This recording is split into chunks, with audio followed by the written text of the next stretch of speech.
Oigan, pues eso tiene que ver con la recomendación del día de hoy. Bueno, hoy vamos a hacer 2 recomendaciones, ambas de nuestros queridos amigos de Penguin Libros. Ambas dos. Y el primero es un relato, pues, autobiográfico, pero que a la vez retrata muy bien, como les puse en mi tweet, la historia social en el Distrito Federal, que no Ciudad de México, porque eso también me parece muy importante mencionarlo. Esto es muy Distrito Federal.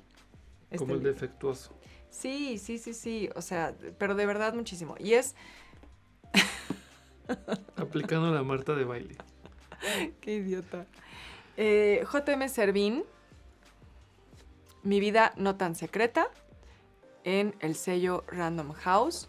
Y es, como les contaba, un retrato pues autobiográfico, de cierta manera, de su propia familia, pero que a la vez va narrando cómo era la vida en la capital, también una palabra muy de esa época, la capital, entre los años 50 y el periodo de Salinas.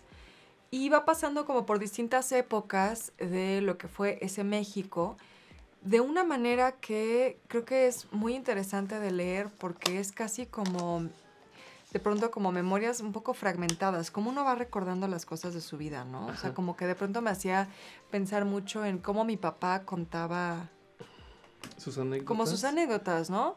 Uh-huh. Te va diciendo una tras otra, no necesariamente te lo va contando con todo lujo de detalle, de pasó esto entre otra cosa y otra. Pero lo que también me pareció muy interesante es que creo que es, para quienes me sigan, sobre todo por el foco, porque tenemos este amor compartido por esta ciudad, creo que puede ser una lectura muy interesante, porque creo que retrata muy bien el México de esa época, ya, digamos, del milagro mexicano, o del llamado milagro mexicano, que inicia con el periodo de Miguel Alemán, y cómo todo eso va decayendo, ¿no? Como el declive de eso. Pero creo que además lo retrata de una manera que no es la versión idealizada que solemos leer, como que siento que sí hay un tema en general que creo que debe pasar en todos los países, ¿no?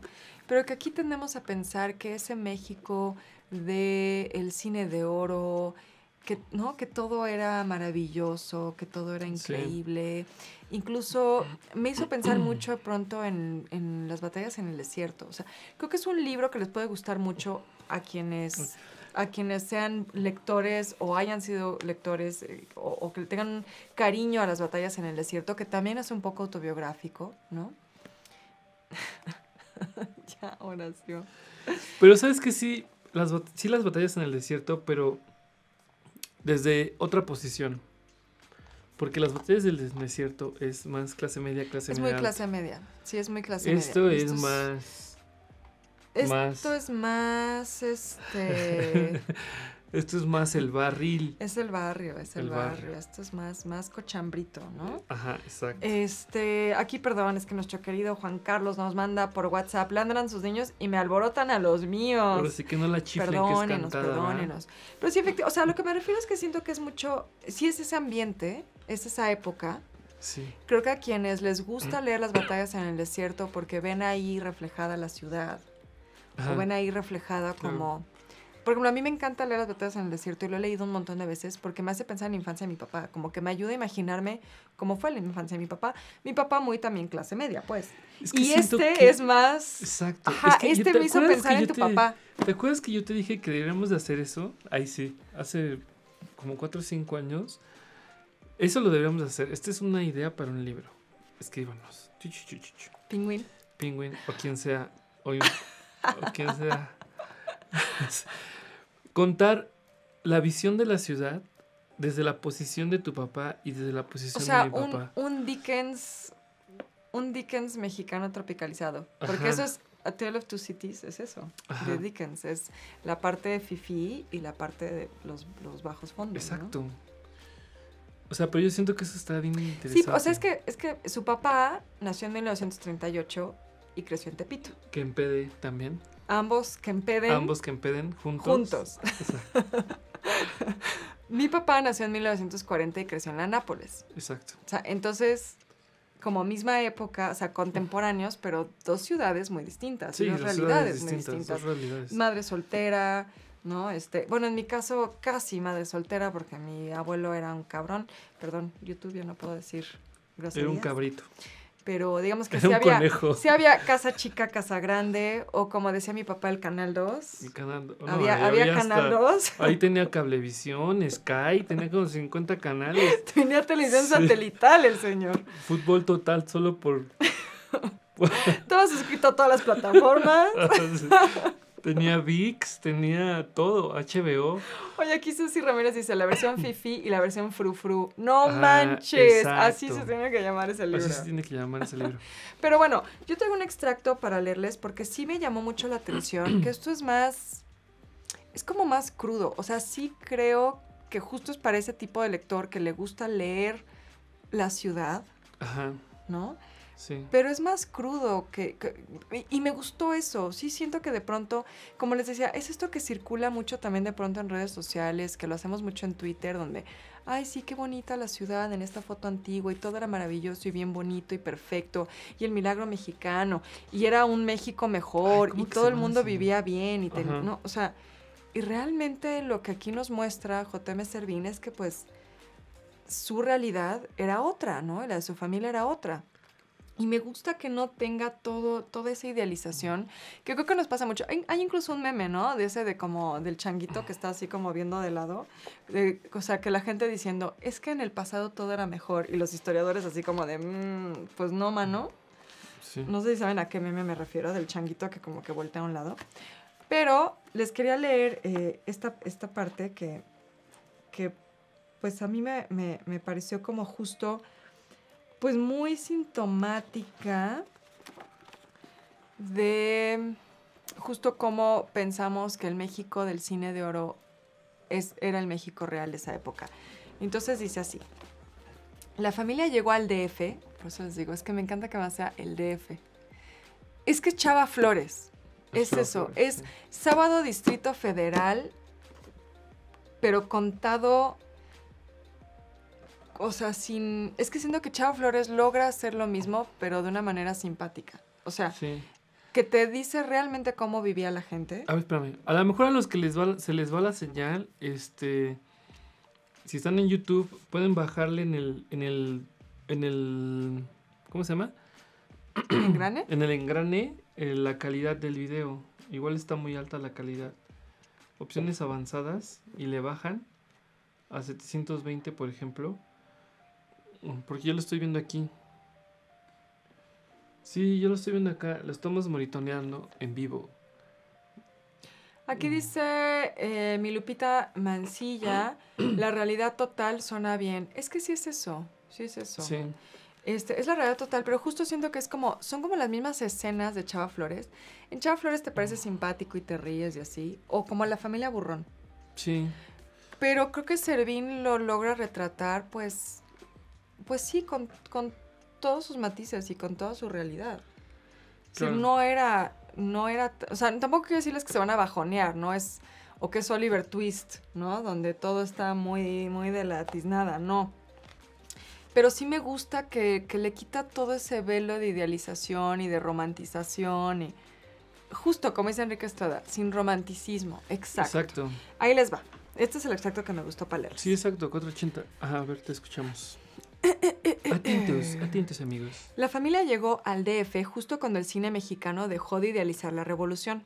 1954. Un cine folclórico, vernáculo, aferrado al mito del cabaret y los caciques rancheros.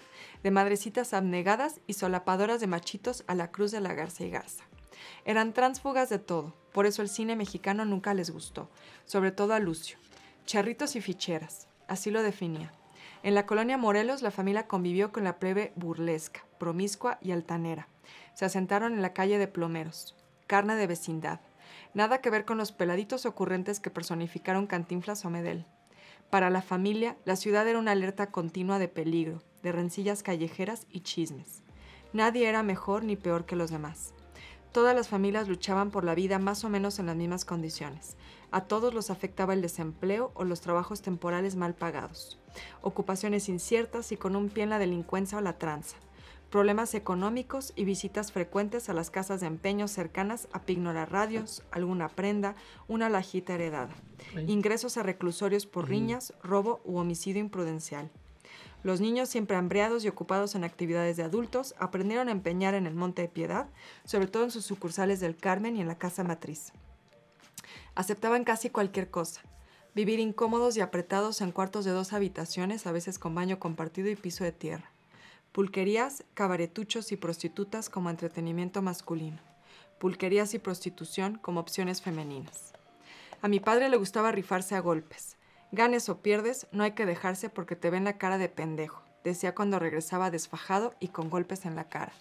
Con el resto de las familias que los rodeaban, Lucio y Teresa compartían el fatalismo y el gusto morboso por la sangre, además del sensualismo procaz, el cual llevó a mi padre a convertirse en hábil bailarín de danzón. Salón México, 1955. Gana un concurso de baile y en segundo lugar queda Pancho Valentino, ex luchador, ladrón, padrote y novillero frustrado. Se hacen amigos esa noche y se van de parranda a un cabaret de la colonia Guerrero. Mi padre regresó a casa hasta la madrugada siguiente, ebrio y sin un quinto.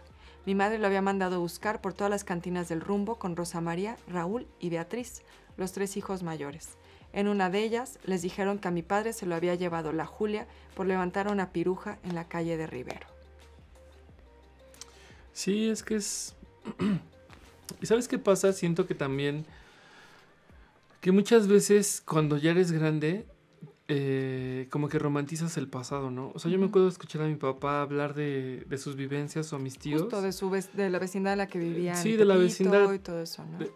Sí, la vecindad. O por ejemplo, sus hermanos, lo que hacía mi abuelita para mantenerlos entretenidos, porque mi abuelita tenía una tienda ahí en Tepito, en Aztecas 14 me parece, que se llamaba La Huatusqueña. Para tenerlos entretenidos, los ponía a hacer hoyos, taparlos y volverlos a hacer. Uh-huh. Y ya que son grandes, lo cuentan como... sí, como más romantizado, ¿no? Pero sí, la verdad no fue nada fácil el crecer en esa ciudad. Fue una situación bien complicada porque, por ejemplo, o sea, una cosa tan sencilla que a veces uno no logra comprender es que mis tíos eran cuates, ¿no? O sea, nacieron el mismo día del mismo embarazo. No, o sea, gemelos pero no idénticos. Gemelos ¿no? pero no idénticos, pero uno iba en la mañana y otro iba en la tarde. A la escuela. A la escuela. Pero eso era por practicidad. Porque el que iba en la mañana se quitaba el uniforme y se lo daba para que fuera el de la tarde. Órale, esa no me la habían contado. Ajá, o sea, y ya de grande te lo cuentan como pues sí, risas, como anécdotas entre risas, que están bien interesantes. A mí por eso, a mí siempre me ha gustado, la verdad sí, siempre nos ha gustado llevarnos con señores más grandes de nuestra edad, porque tienen anécdotas interesantes, ¿no? Y también se acuerdan muchísimo del Pan Segura que estaba ahí en la misma calle, o cuando se vistieron de monaguillos en el Templo del Carmen, pero se fueron a pedir posada a la iglesia de los protestantes que estaban justo enfrente de la tienda donde vivían. O sea, hay muchas historias que también siento que eso está bien interesante, como de ver estas dos visiones, la de tu papá y la de mi papá, que te pintan esta realidad de la ciudad distinta, ¿no? O sea, que es la misma ciudad, pero son vivencias diferentes. Como cada quien es... No me acuerdo quién dijo esta frase, pero que cada uno es protagonista de su historia y los demás son actores secundarios, ¿no? Uh-huh. Actores de soporte. Pero hay muchísimas anécdotas. Sí, y siento que justo como que este libro me gustó por eso, porque creo que narra muy bien esas anécdotas donde va como intercalando pues estas vivencias familiares. Ajá. Con cosas que hablan sobre la historia de la ciudad y sobre cómo vivía la sociedad de esa época.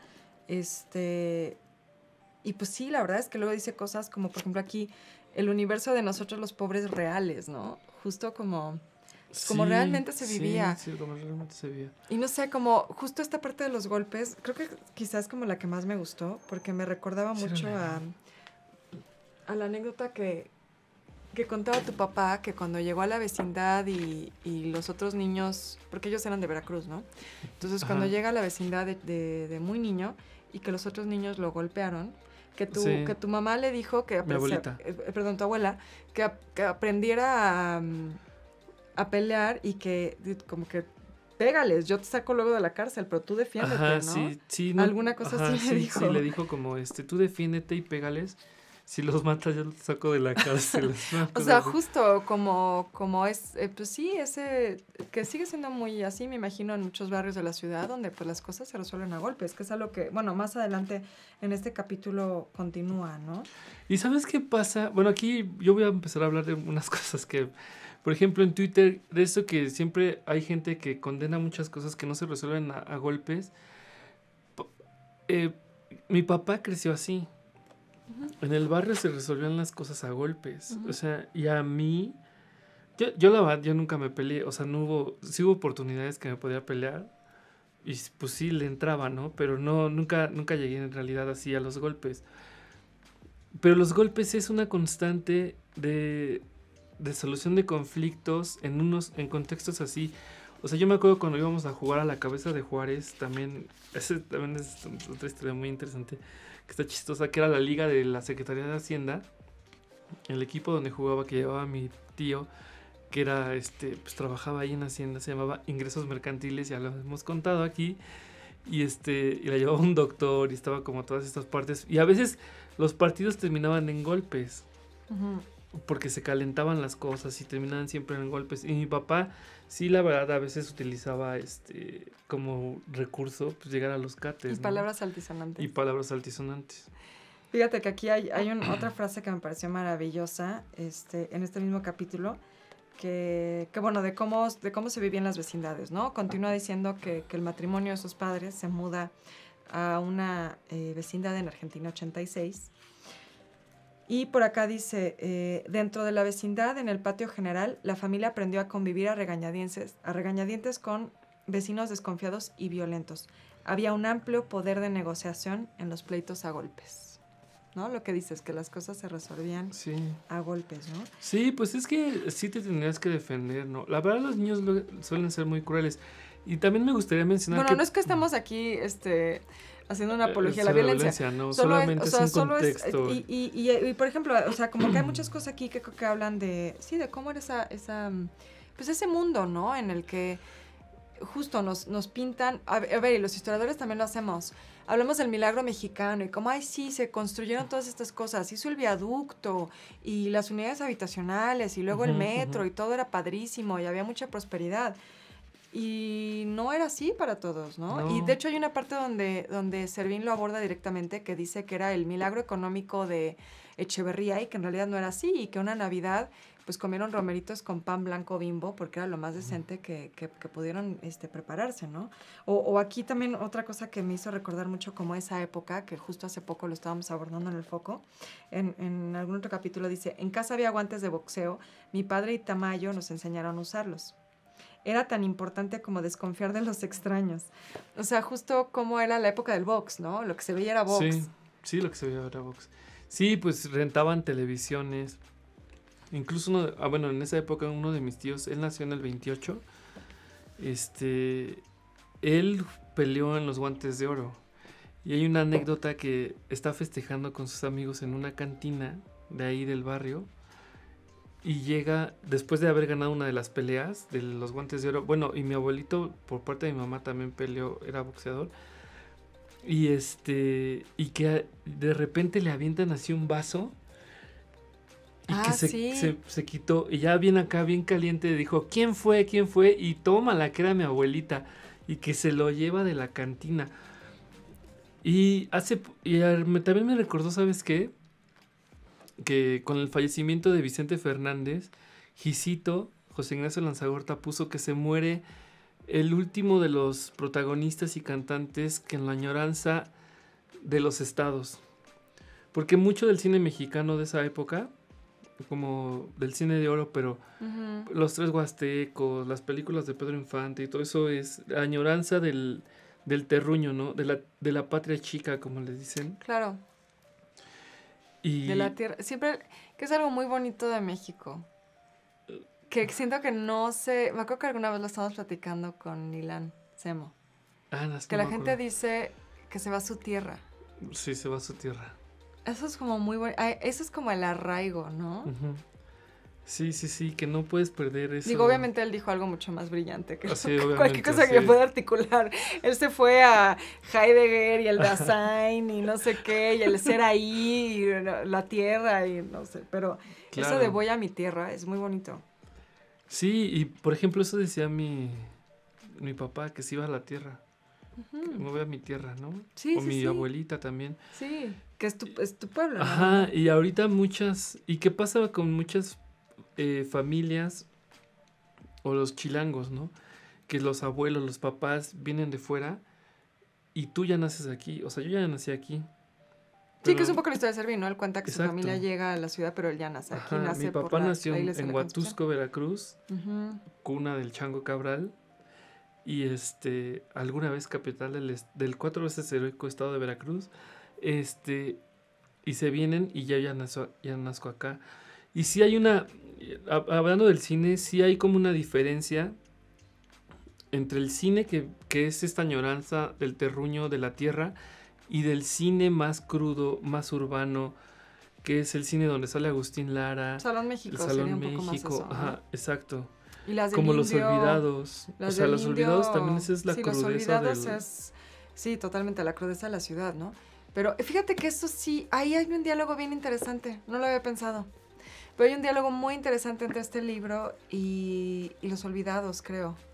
O sea, es como el mismo retrato, sin esa idealización, sin esa romantización. Sino así se vive en la Ciudad de México realmente, ¿no? Exacto. Y en las películas del Indio sí hay más esa añoranza por la provincia. Sí, sí, sí, ¿no? por la provincia, exacto. Aquí Pues dice, es que el paisaje es parte de la identidad, ¿no? sí, sí, sí, totalmente, totalmente. Bueno, sí, claro, hay una construcción ahí de la identidad a través del paisaje, ¿no? Que es algo que inicia en el siglo XIX muy, muy conscientemente en México, ¿no? No crean que nada más son puros chistes. No crean que nada más aquí decimos, sí, sí lo sabemos, mano. Por aquí dice Lola Herrera, J.M. Servín te dice, platica y escribe las cosas tal como las ve y las piensa. Si no te late, pues no es algo que le cause ningún conflicto, me cae muy bien. Eso se nota aquí, ¿eh? Sí. Es una autobiografía que también creo que debe de haber sido dura de escribir. Ujú. Porque pues ya vimos pues, que su papá no sale bien parado, ¿va? O sea, creo que... Pero así como dice Lola, como lo vio y como fue. O sea, no te está presentando otra cosa. Así fue, ¿no? Y esto soy, y esto fui, y esta es mi familia, y así se vivía. Y eso también como que me parece muy refrescante. La verdad que sí. Porque creo que sí caemos mucho en esta idealización del pasado de decir, Sí. es que todo era bien padrísimo, man. Y no lo era. No lo era. Y me gusta eso, me gusta esa sinceridad, la verdad.